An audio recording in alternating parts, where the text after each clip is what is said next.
So now that you have your 2 to 3 key points, we have a new assignment that is due February 9th, which is next Tuesday at 5 p.m. And you'll notice that there are two documents. The one on the left is your copy. Each one of you has a copy. And the one on the right are my teacher's notes. Okay, so you're going to open the document, going to see that there are 4 columns. Okay. The first column are for your key points. You're just going to transfer the information you've been working on since Tuesday. You've been drafting and rethinking your key points, put them here. In the second column, you're going to put examples and quotes that are going to be the concrete details for those key points. And in the third column, you're going to tell us where you got that information.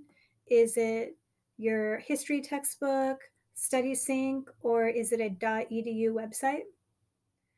And in the fourth column, you're going to go ahead and elaborate or tell me how the evidence you gave me is going to prove your key point. How, in your own words, does this quote show that this society still has a lasting impact today? So, what a quote is, it's information from another source, right, that backs up one of those key points.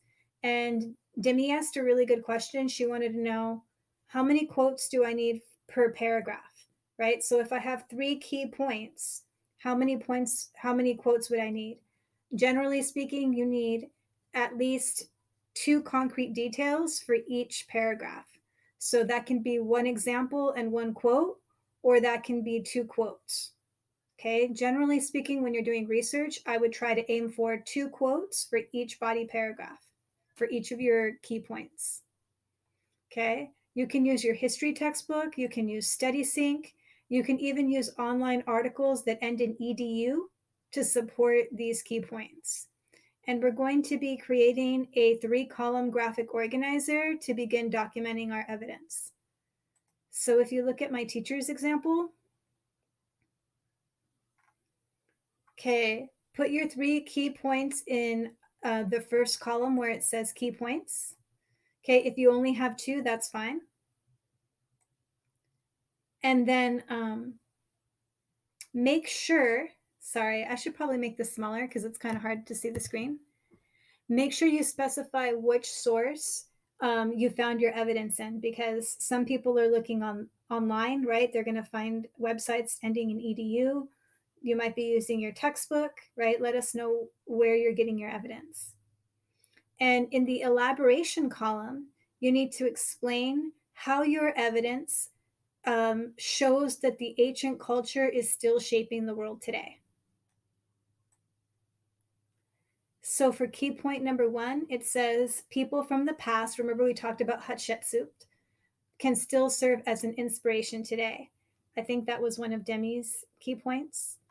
So then she would look through StudySync and she would try to find quotes that show that Hatshepsut is an inspiration, right? So right here it says Hatshepsut was Egypt's only female pharaoh and she was a capable and successful ruler, right? That's our example. And then some quotes would be Hatshepsut took a bold and unprecedented step. She had herself crowned pharaoh with a large, heavy red and white double crown of 2 Egypts, north and south. Another quote could be, the regent would have to be someone familiar with palace life and protocol. He would need to conduct himself with the proper authority around royal advisors.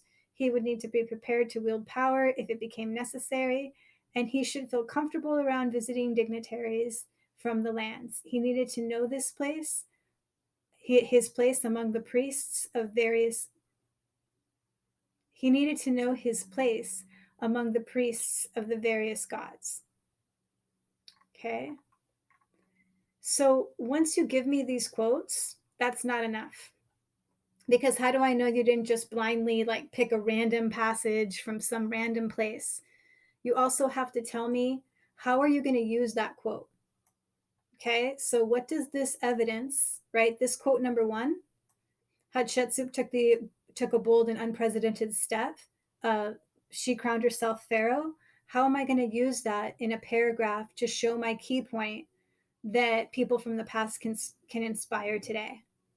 This evidence shows that Hatshepsut was a brave woman who made herself the first and only female pharaoh of Egypt. Okay, so I need your elaboration. How does this evidence show a lasting impact? Okay, you can see the source here is StudySync. For my second quote, okay, this evidence shows that Hatshepsut had many skills necessary to be a great leader in ancient Egypt, right? That she took her time, that it took her years to figure out how to hone her craft. Okay. It was a job Hatshepsut, perhaps just 15 years old, had been training for since her earliest days by her father's side. Okay. So that's another quote, could be quote number 3.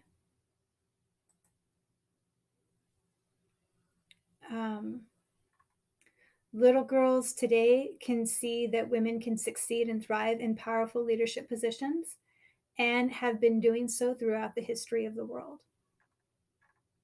So hopefully you see how the key point we already have, right? You've already created it. Now it's time for you to gather evidence.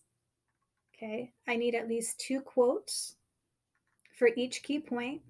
Tell me which source you got it from, and then explain how you're using those quotes, right? How does that show that this society is still helping us today? Okay. Or how are you proving this key point? I hope that makes sense. And this is due Tuesday at 5 p.m.